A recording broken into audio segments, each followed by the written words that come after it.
వారు అబుదాబిలో ఉంటే ఎవరో చెప్పారంట అక్కడ మరి పాస్టర్ గారి కోసం.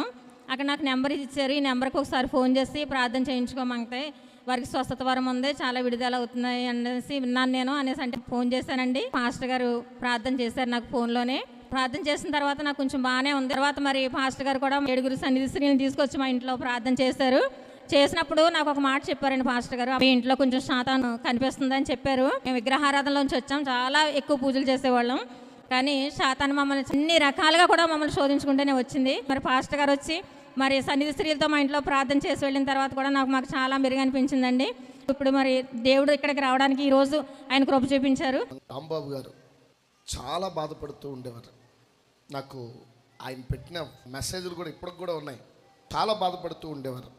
అయ్యా మా మిస్సెస్ కొరకు మీరు ప్రార్థన చేయండి, ఫోన్ చేస్తారు అని చెప్పినప్పుడు ఆవిడ ఫోన్ చేశారు, నేను ప్రార్థన చేశాను. ఆ తర్వాత మేము సార్వ అనే ప్రాంతానికి రాంబాబు గారి ఆశ మేరకు మేము నిరసాపురం అవతల సార్వ బయలుదేరాం. ఆ రోజు జరిగింది ఏంటంటే, దయాల తెప్పల దురాత్మను వదిలించి మరలా మీ ఇంటికి బయలుదేరి వచ్చాం. మీ ఇంటికి దగ్గరలో ఆ సందు తిరుగుతున్నప్పుడు నేను ఆ రివర్స్ చేస్తుండగా మమ్మల్ని చాలా డిసప్పాయింట్ చేసినటువంటి అంశం ఏంటంటే, మా కారు వెళ్ళి ఎలక్ట్రికల్ పోల్ గుద్దుకుంది. వెనకాల డోరు గ్లాసు మొత్తం పగిలిపోయింది.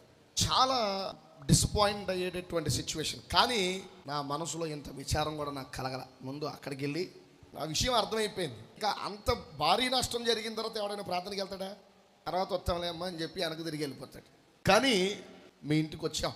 ఆ రోజు మరి సహోదరి సరిగా భోజనం చేయట్లేదు, ఆహారం ఎమడట్లేదు అనమాట. తింటున్నారు కానీ ఎమడట్లేదు ఎవరికి. కానీ అద్భుతం ఏంటో తెలుసా, ఆ రోజు సంఘ పిల్లలం అందరం వెళ్ళి ఆ ఇంట్లో ప్రార్థన చేసి వచ్చిన తర్వాత ఆమె తినే ఆహారం ఆమెకి ఎమడడం ప్రారంభించింది. అద్భుతంగా ఆమె స్థితి మారింది. రాంబాబు గారు వెంటనే ఫోన్ చేసి, అయ్యా మీరు వెళ్ళి ప్రార్థన చేసి వచ్చిన తర్వాత నా భార్య చాలా హ్యాపీగా ఉంది, దేవుడు అద్భుతం చేశాడు. ఆ సమస్యతో ఎంతకాలం నుంచి బాధపడ్డాము నువ్వు? సంవత్సరం పైనుంచి బాధపడ్డానండి. తినేది ఇమ్మడకుండా ఉండేటటువంటి పరిస్థితి సంవత్సరం పైనుండి బాధపడతా ఉంది ఆవిడ. కానీ అద్భుతం ఏంటంటే, ఎవరు వెళ్ళి ప్రార్థన చేయడం ద్వారా కార్యం జరగాలని దేవుడు నిర్ణయించాడో ఆ కార్యం జరగడానికి దేవుడు మనల్ని అక్కడికి తీసుకుని వెళ్ళాడు. ఇది దేవుని ఏర్పాటు. చాలా చక్కగా స్వస్థపరచబడి అప్పటికి ఇప్పటికి చాలా వ్యత్యాసం కనబడతా ఉంది. ఏది ఏమైనా రాంబాబు గారి ఆశని, సహోదరి మంగతాయర్ గారి ఆశని దేవుడు తీర్చి అద్భుతమైన స్వస్థత ఇచ్చిన కారణాన్ని బట్టి ప్రభువునే స్తుతిద్దాం. దేవునికి మహిమ కలుగును గాక.